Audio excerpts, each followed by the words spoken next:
ایک نیک آدمی شادی کے بعد اپنی بیوی کو لے کر اپنے گھر واپس لوٹ رہا تھا۔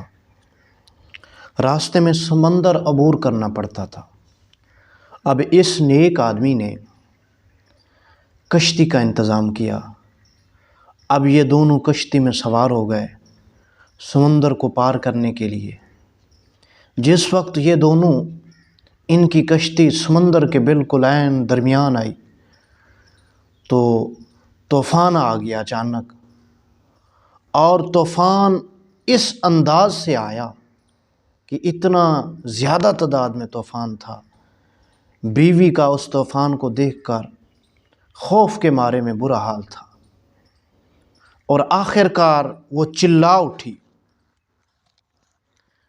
اس کا جو شوہر تھا وہ ایسے بیٹھا تھا جیسے اسے کسی چیز کا خوف ہی نہیں۔ تو بیوی چلا اٹھی کہ دیکھو موت ہمارے سر پر ہے، اور آپ ایسے بیٹھے ہیں جیسے آپ کو کسی چیز کا پتہ ہی نہیں، کسی چیز کا خوف ہی نہیں۔ تو اس اللہ کے بندے نے، اللہ کے نیک بندے نے اپنی تلوار میان سے نکالی اور اپنی بیوی کی گردن پر وہ تلوار رکھ دی۔ اب اس عورت نے کہا کہ اے میرے سر کے تاج، یہ کیسا مذاق ہے، اور ہنسنے لگی۔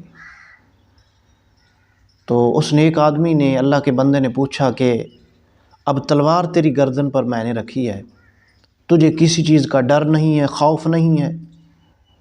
ہو سکتا ہے میں تیری گردن کاٹ دوں۔ تو عورت ہنس کے کہتی ہے کہ مجھے تیری محبت پر اتنا اعتماد ہے، اس لیے مجھے کسی چیز کا خوف نہیں، تو مجھ سے بے انتہا محبت کرتا ہے، لہٰذا تو میرا گلا نہیں کاٹ سکتا۔ تو اللہ کا نیک بندہ یہ جملہ سن کر کہنے لگا کہ اللہ کی بندی، جس طرح تجھے میری محبت پر اعتماد ہے نا، اسی طرح، ٹھیک اسی طرح، بلکہ اس سے کہیں زیادہ مجھے رب کی محبت پر یقین ہے، مجھے رب کی محبت پر یقین ہے، کامل بھروسہ ہے۔ وہ خالق ہے، وہ مالک ہے، وہ ہمیں پیدا کرنے والا ہے، اور وہ ایسا رب ہے جو انسان اپنے بندے سے 70 ماؤں سے بھی زیادہ پیار کرتا ہے۔ تو بھلا وہ ہمیں ضائع ہونے دے گا؟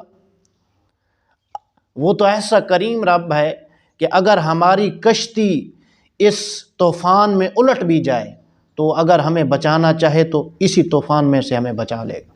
ان اللہ علی کل شیء قدیر ہے، وہ ہر چیز پہ قدرت رکھتا ہے، وہ قادر ہے، وہ جو چاہے کر سکتا ہے، لہٰذا مجھے اس کی ذات پر اتنا یقین اور بھروسہ ہے کہ وہ ہمیں ضائع نہیں ہونے دے گا، اور ہاں، اگر وہ جو کچھ کرے گا وہ ہمارے لیے سب سے زیادہ بہترین ہوگا۔ لہٰذا انسان کا رب کی ذات پہ کامل بھروسہ ہونا چاہیے، کامل یقین ہونا چاہیے۔ جس وقت انسان کا رب کی ذات پہ کامل بھروسہ ہو جاتا ہے، کامل یقین ہو جاتا ہے، خدا کی عزت اور جلال کی قسم لوگوں، پھر رب تعالیٰ خالق کائنات اس بندے کے بھروسے کو نہیں توڑنے دیتا، رب تعالیٰ پھر اس کے بھروسے کو نہیں توڑتا۔ لہٰذا انسان کا ہر مومن کا رب کی ذات پر کامل یقین ہونا چاہیے، کامل بھروسہ ہونا چاہیے۔ اللہ تعالیٰ ہمیں عمل کی توفیق عطا